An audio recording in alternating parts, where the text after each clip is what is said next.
Hi everyone, Mr.Lee here. In this video, we are going to go into Atwood machines. Now, the Atwood machine was invented by this English mathematician named George Atwood right around the 1780s. And on the right, we have the Atwood machine, the original one, or I guess the illustration of what he invented, and it's named after him. So what you are seeing here is a spinning wheel up here, and on both sides of the spinning wheel we have two hanging masses. Okay, now we're not going to draw anything this complicated, but what we are going to draw is a simplified version. So down here I started off with the spinning wheel. Now for our class we will most likely be using the wheel that has no friction at all. Okay, zero friction. Okay, now the next part of the diagram, we need to create some string. Now, so you know, I created the wheel as a pretty big fixture, and you'll see why. So when I create the string, I want to create one continuous string. So I'm going to go up and around. All right, now normally I don't draw it like that. I just draw the both ends. But it's good to know when you're first starting off these problems that the string is one continuous string. And that's because when we get into more complicated problems, the idea that it's one solid string comes into play. And we will definitely do problems with that later. All right, next I'm going to create two masses. All right, we'll call this M1 and we can call this M2. So when we have M1 and M2, they are hanging there, and depending on which one has more mass / more weight, the pulley, it'll go in one direction. So what that means is, let's say that M1 is less than M2, right? The masses. So if the mass of M1 is less than M2, we can expect that this pulley will be pulled in the downward direction here, or M2 will go downward. Now this, of course is logical. And if I were to ask you, in what direction is M1 going? You will all say, well, if M2 is moving down, well, logically, M1 will be going upwards. And that is true.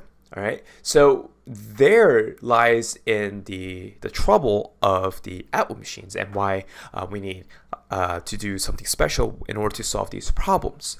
Now let's do a quick pause on that idea. So let's go to Newton's second law of motion, which states that the net force is equal to the mass of the system, and that mass of the system will accelerate.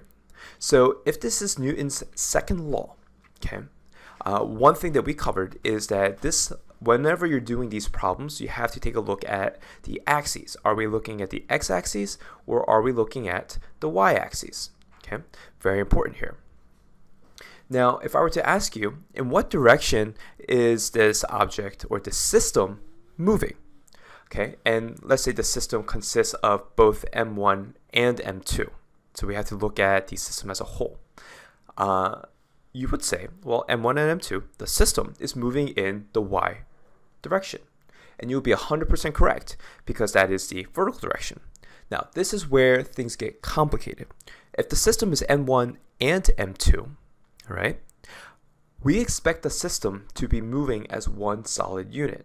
And it kind of does, right? Because the both masses are attached by a string. But this is where things get confusing. M2 is moving downwards and M1 is moving up. So even though they are part of one system, they are moving in opposite directions, along the same axis, mind you, but still in the opposite directions. Okay, and so in order to circumvent this problem, we have some math tricks that we can use. All right, but before we get into the math tricks, let's do a free body diagram first. All right, so I'm going to do one for M1. For M1, let's do this beautiful blue right here. Okay, so M1, we have the force of tension. Okay, I want to do that nice and solid. Actually, let me do that in red. All right, so we have the force of tension going up. I'm going to call this T1. And pulling it down, we have the force of gravity. Okay, I'm going to call this FG1. I'm calling it FG1 because that's M1. All right, no other forces. Now for M2, I'll do this in green. We have the same string pulling up on M2. Now because this is the same string, and here's something special and unique about strings, okay? The tension along the string is the same at every single point. So the tension here, the tension here, the tension here, the tension here, tension all over the spots. So I'm drawing tiny little circles on the string. Wherever you look, the tension will always be the same for a rope, right? It's not like one part of the rope gets more tension, because that's not the way ropes work. They all share the same tension. Okay. All right. M2 also has a weight component, and that component is facing downwards. Okay, so here's our free body diagrams. Now this is where the trick comes into play. So what I like to do is I like to do a swinging motion. All right, so what that means is I want to make M1 and M2 move along the same axes. So in order to do that, I'm going to move my screen over a little bit. Okay, so we're still looking at this image. I'm going to swing M1 upwards. I'm going to swing M2 upwards this way. Now, the reason why I do that is so that the objects are moving along the same axis, one, but it's also moving in the same direction.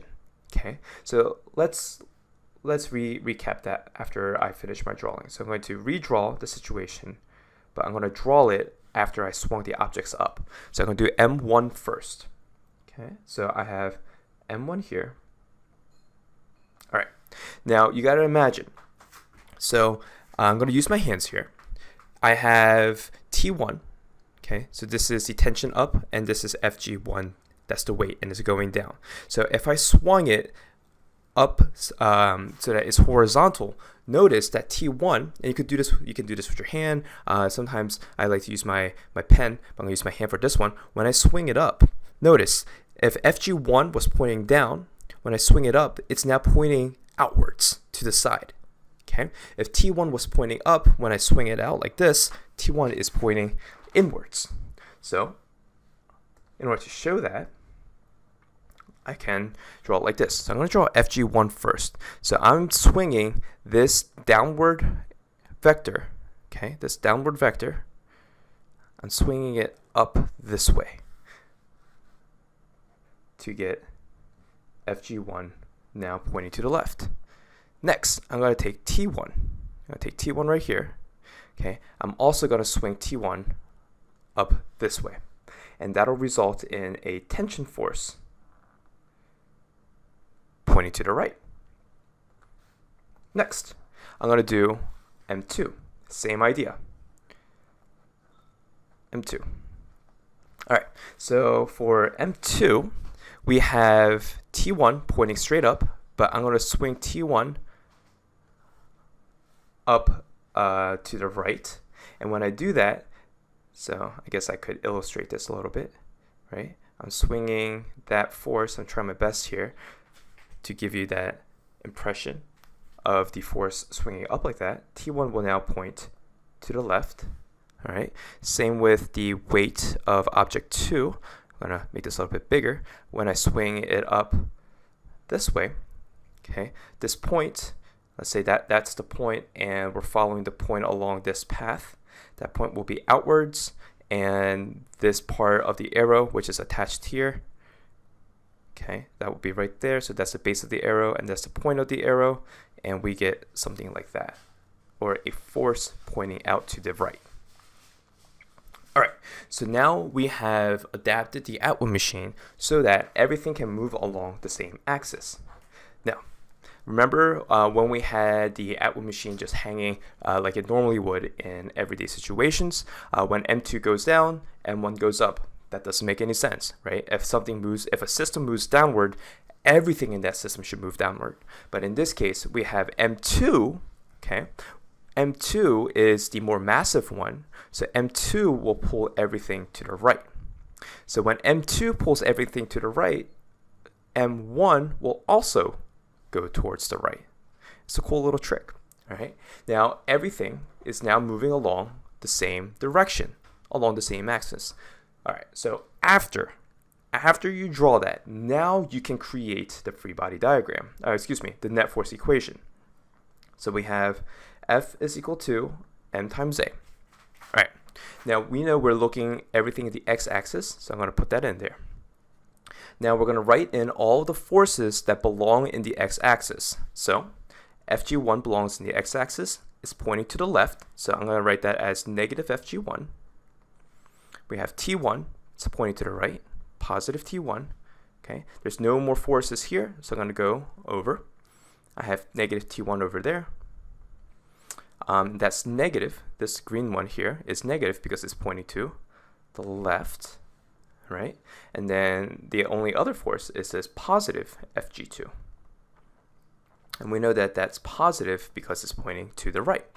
Okay, remember this mass. This mass is the total mass of the system. So this will be m1 plus m2. And, well, we don't know what the acceleration is. All right, so this is the setup, okay? We always, as physics people, we always start here. And then we fill in what we know, the variables. So this is why I wanted you to get used to not plugging in numbers straight away, but working with variable form first, if you remember back in the kinematics unit, because of situations like this. Now, before we plug in any more numbers, we can cancel stuff out. We have positive T1 and negative T1. That cancels out.